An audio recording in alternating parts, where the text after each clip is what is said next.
However the political parties around the world are described, they seem to fall into categories that define their spiritual orientations: service to self or service to other. What are the characteristics of service to self? They want control over others, a clear pecking order, so that whatever status they have achieved cannot be challenged, and they want this status conserved.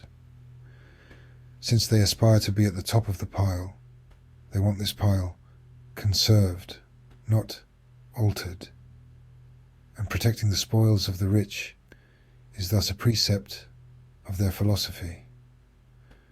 What is missing in this equation is the conservation of comfort and security for the common man, who must be sharply punished if they challenge the status quo, and especially if they rebel and are thus out of control of the conservatives seeking to maintain the status quo.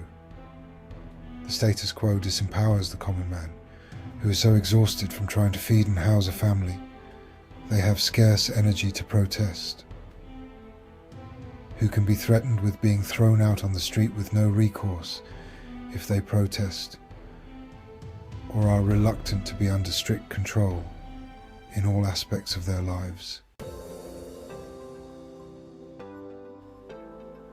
What are the characteristics of the service to others?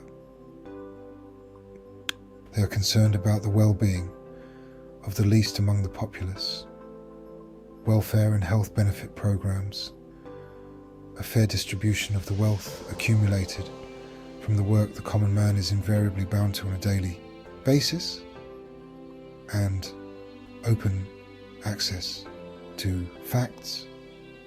They are liberal with the distribution of accumulated wealth and stand for liberty or freedom of access to information and services.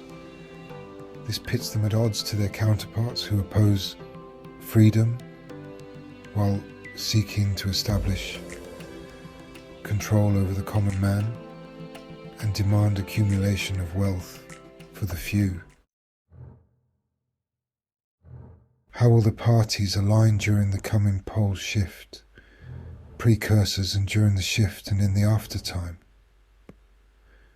Expect those with wealth to be shrill during devaluation, demanding taxpayer-supported protection for their assets to be the priority over any assistance to the homeless. Guard against looting warehouses, back insurance settlements, and ignore the homeless. If unable to secure their assets during the shift, they will be shrill and aggressive in trying to take over any found in a survival community.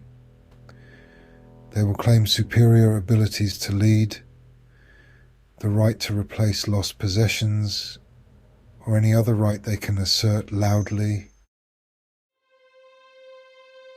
Expect those with concern for the common man to be at last in their element, able to place this priority as the rule, the golden rule, in their survival communities, and operating with great consensus in this mode. Those valuing assets of caring over others will be identified quickly and ejected. Thus ejected, they will band together and spend their energies making demands upon each other. Karma at last.